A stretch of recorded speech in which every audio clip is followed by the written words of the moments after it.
You're listening to the FM Podcast.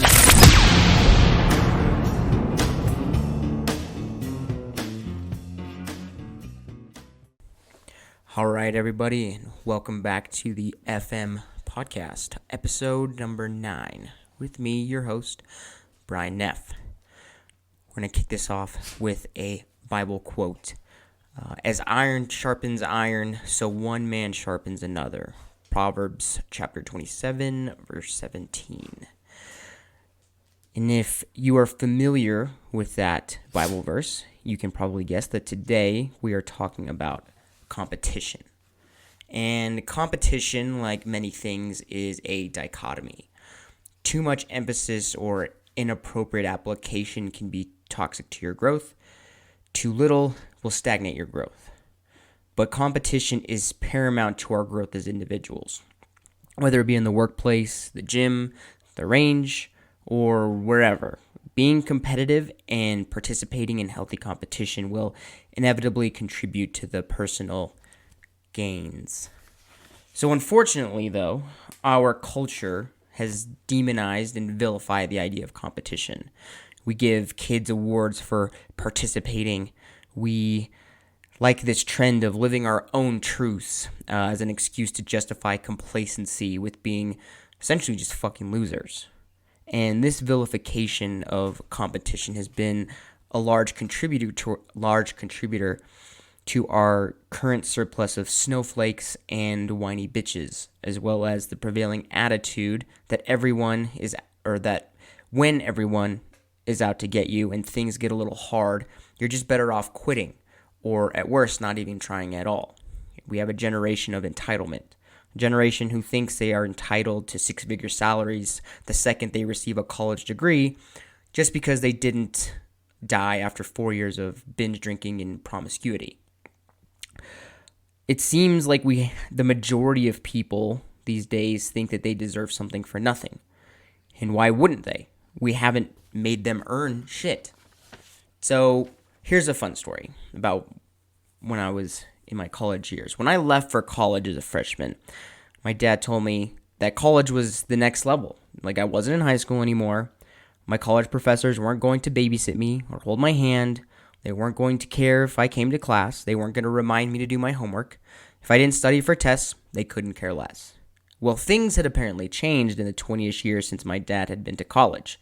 And I shit you not, the first college class I had, the grading breakdown was 10% for quizzes, 20% for tests, 20% for homework, and 50% for attendance and participation. 50% for participation. That means if you came to class and you did your homework, you'd get a C and pass. A passing grade with arguably no proof of competency. I mean, college has obviously changed since my parents' generation.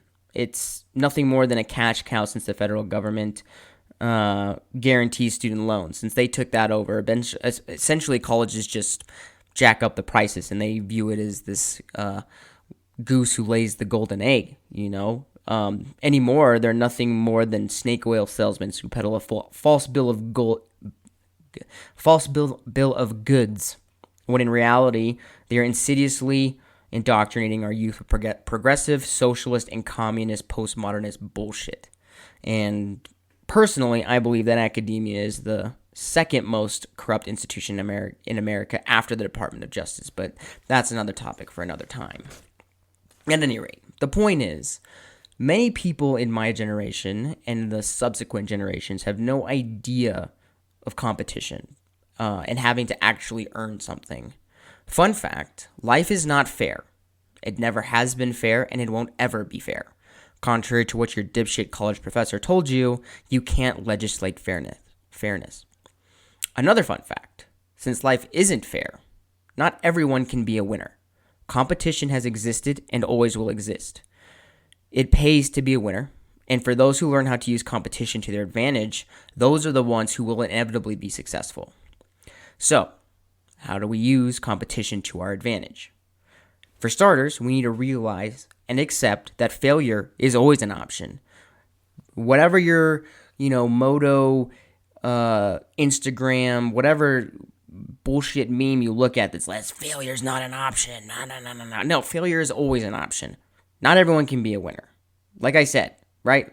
Life's not fair, and part of that is not everyone gets to win. Not everyone gets to be a winner. There's one first place trophy. There's one job opening at the company you want to work for. And if you're pursuing anything worthwhile, there's going to be a ton of other people who also want to be that winner. I remember, when I was hired for my previous job, I believe that there was something like 2,500 applicants for 18 spots. Sorry, but 99% of you are not getting hired. So that's the thing, though. Just because the odds are against you isn't an excuse to not try at all. You can't look at the likelihood of failure and let that discourage you from trying. If anything, it should motivate you to get better.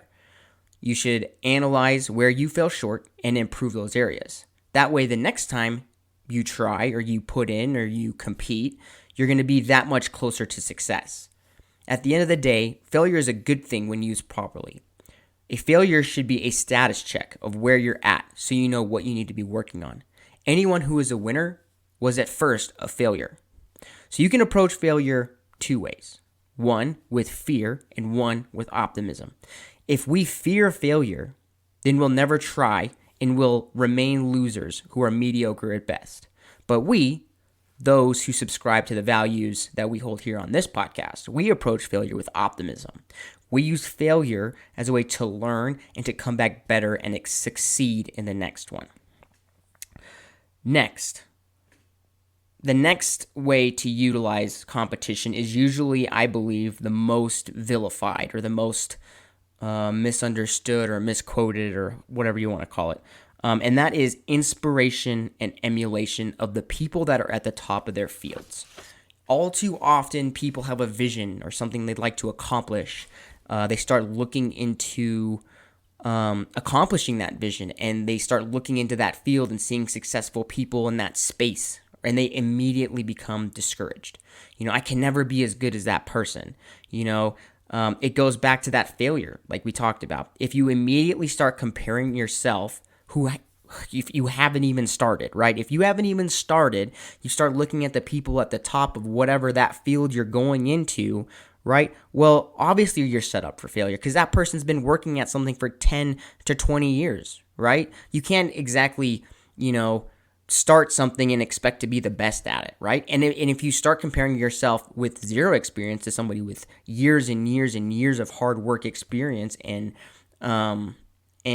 time in that space, well, obviously you're going to get discouraged because they've got a massive head start, What they've accomplished over 10, 20 years wasn't accomplished on their very first day, right? And if you're expecting to have those accomplishments in your first day, in your first month, when you first try something out, well, I hate to break it to you, either you're pursuing something that isn't all that cool, isn't all that worth doing, or you have a very skewed and unhealthy perspective on where you'd like to be, and you are inevitably setting yourself up for failure. But that's not how you should use that person as competition. At the end of the day, the only competition that really matters is that competition you have with that person staring back at you in the mirror. Your goal shouldn't be better to be better than that guy over there, but to be better than that person that you were yesterday. But that doesn't mean that you shouldn't pay attention to those people that are at the top of their field. And I would argue that you should 100% keep an eye on those people. But rather than using them for comparison, use them for emulation, inspiration, and motivation. And, I'll be honest, for me, I've struggled with this aspect of competition, with this comparison, when it comes to this podcast. I'm arguably late to the podcast party. Everyone these days, it seems, has started their own podcast. The market is flooded, and the top podcasts are already kind of dominating that space. My podcast is apparently listed on Spotify, but I can't even find it because it's so low on the suggested list. And it was a real struggle for me to follow through with this project because I was comparing myself to people who have a massive following that they've earned over the past 5 to 10 years. It's really tempting to tell yourself, like, why bother? You're not the next Joe Rogan. You're not the next Ryan Mickler. You're not the next Jocko Willink. You're not the next Andy Stumpf. No one's going to listen to you anyway, so why even bother? and that's the fear of failure talking. And once I put those things into perspective and clarified what my goals should be, rather than looking at somebody else and trying to attribute what their goals should be to me, I followed through, and here I am talking to you now. And so that's kind of my personal example, but I feel like it doesn't really kind of expound on the ways to use those killers in your space as competition for your own growth. So let's go ahead and break it down, and we'll start with emulation. Like for me personally, I may never be a jiu-jitsu world champ or a UFC fighter. I may never be a world-class shooter or a tier 1 operator, and I may never have the largest podcast, following ever. My podcasting is most likely not going to be a new career for me. I'm probably still going to have a day job, but that's okay. I can look at those people who are those things, and I can learn from them. There's a reason why those people are killing the game and I'm not. If I can study them and essentially distill those things they're doing that I'm not, then I can apply those things to what I'm doing and improve myself or my product, right? Like those guys are the top. Those women, those whatever, they are the top for a reason, because they are doing things that you are not doing, right? Either because they're either willing to work harder than you or because they've figured out things that you don't know, right? At the end of the day, if they're working harder on you, that's on you, right? Everybody's got 24 hours in a day. Nobody's got an extra 2 hours a day. So what you choose to do with your 24 hours, that's on you. But, right, you can look and watch and see what people do. And from there, you can say, oh, I don't, again, let's take podcasting. Like, oh, that guy's got a really cool intro, or that guy uses really cool videography and compilations and whatever. Like, you can look at these things, see what those people do at the highest levels and implement it into what you're doing and make your product better. You essentially use them to learn, right? You learn from them. So next, inspiration. Let those people who are killing it inspire you. Look up to those people. Take their ideas, tweak them, and make them your own. They've already done a lot of the hard work. They blazed the trail. They did this. They did that. They were innovative. Stand on the shoulders of those giants and make something that's uniquely your own. Use them to inspire you to like, hey, you know what? I like this, but I'm going to tweak it a little bit because I prefer this kind of deal. Or, hey, I like that topic, but here's my take on it, do that. Use them as inspiration. And then finally, motivation. Use those people to motivate you. It's those hard moments when you're thinking about quitting or taking a day off or not following through that I think that these people's example can really serve us. Thinking about snoozing your alarm clock, Jocko Willing's ass is up at 4:30 every damn day. Why can't you be up at 6:30? Thinking about skipping the gym today? Well, I'll bet you Pat McNamara is getting it today, and he's a 50-year-old man. What's your excuse? Thinking about cheating on your diet? I'll bet you The Rock isn't cheating on his diet. He's rich and famous, and he could get fat as fuck tomorrow, and if he wanted to, it wouldn't really bother him at all. But guess what? He's still doing it. Why can't you? It's the people that we look up to that motivate us to stay the course when the path gets difficult. So we've covered failure and the people at the top of their field. Now let's go ahead and talk about those people who are at your same level. These are the people that you use to push you. Again, our competition at the end of the day should be with ourselves. But these are the people who you can draw legitimately close comparisons from. These are essentially your peers. These are the people you can have the quote-unquote healthy competition with. And I think the easiest and most simple example that you could use is going to be like the gym or training partners. We all know that guy at the gym or the academy who is similar in level to us. And we know we want to be just a little bit better than them, or at the very least, we don't want them to be a little bit better than us. I know that my most challenging jiu-jitsu rounds when it comes to training are always with the people that are closest to my level. They are battles. The people way newer than me, are incapable really of pushing me. Those people who are way better than me, they essentially provide me with an excuse to not push myself as hard as I probably could Because what does it matter if I empty my gas tank against this guy? Like, he's going to win anyway. Like you're providing an excuse against those guys, or even if they're that much better than you, then you might be pushing as hard as you can. And it's kind of an exercise in futility. But it's against those guys who I have a bit of a rivalry with, those guys that are very close and level to me that give me the hardest rounds. Because if they can keep pushing, so can I. Because I know, in my head, I know I'm better than him. I know I'm better than that guy. I can't let that guy beat me, And it's those moments, where my lungs and my muscles are burning and we're fighting for a dominant position or a submission that my rival or this guy who's close to me, he gives me that little extra bit of motivation to keep pushing hard and to fight through and not give up, because if he can keep up, so can I, because I don't want to lose. Finally, I think we're going to do a quick word on actual competition that I think is going to bring all these kind of points home and kind of tie them all together.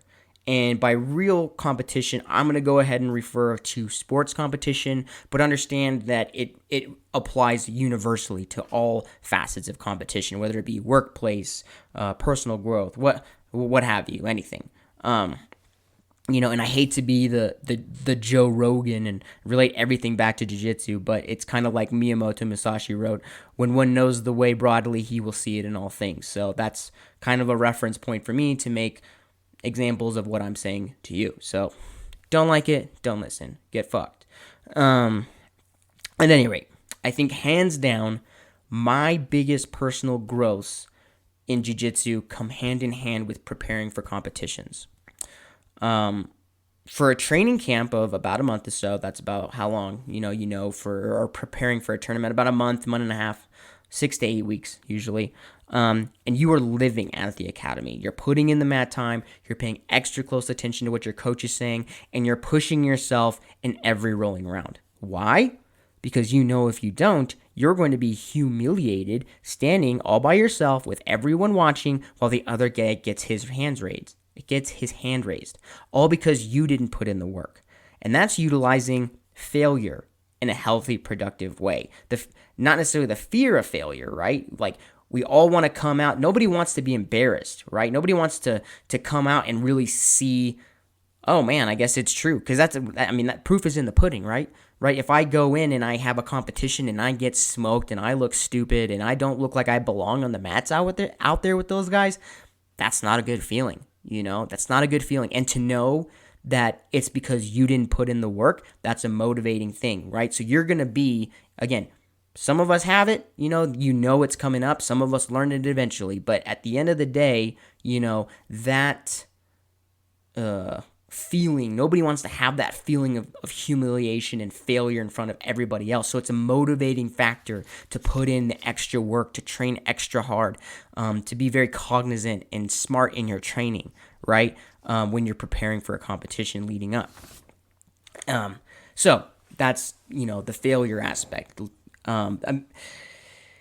But inevitably, when you are training for a tournament, you won't be the only one on your team training for a tournament. Tournaments have all different belt levels, right? Everybody in your school is likely going to be getting ready for this tournament. And there's going to be upper belts and even black belts getting ready to compete. And they're going to be training hard too, right? And you're likely going to be getting mauled worse than usual by them, and should this discourage you from competing because you're a white belt getting destroyed by a purple belt? Absolutely not.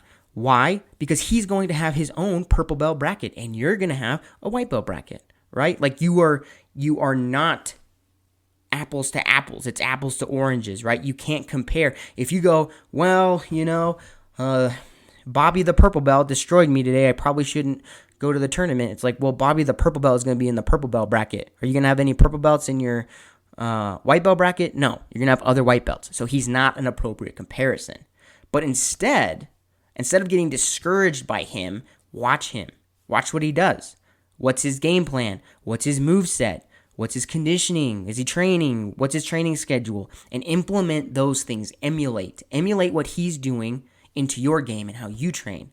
That's how you're going to get better, right? Use him as an example, right? Or better yet, even ask questions. Because, again, this is jiu-jitsu specific. You'll get into certain things like in the workplace that people want.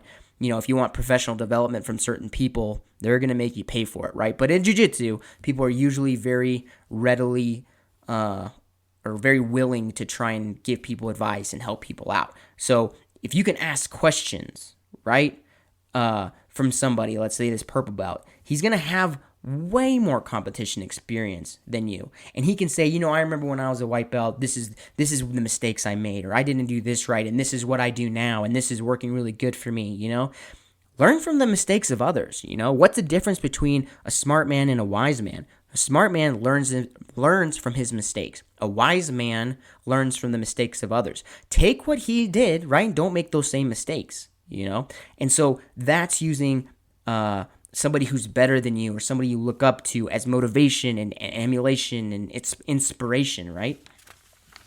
And finally, you're on competition day. These are the people, these are your peers. These are the people who are going to push you. And this is where you're going to have a whole bracket full of rivals who really show you where you're at. This is the test. How do you stack up against all the other white belts? Are you at that level? Do you deserve to be there? And these are the rounds where you thought you pushed hard against your rival in the gym. You haven't been in a competition, right? These are going to be the hardest rounds you've ever had. They're going to be grinds, and you're going to push harder than you ever thought you could. And at the end of the day, you'll either have your hand raised or you won't, and you'll fail. But at the end of the day, you're going to know what you need to work on for next time, for the next tournament. You're going to come back stronger, come back better. At the end, that's what it's about. It's about improvement, it's about getting better, and it's about using competition, right, in good ways, having good strategies for utilizing competition to make ourselves better, But I think that pretty much covers what I wanted to talk about today on that topic. So let's go ahead and wrap that up. Again, to reiterate, healthy competition, failure, it's going to happen, right? You're inevitably going to lose, but don't let that keep you from trying at all, okay?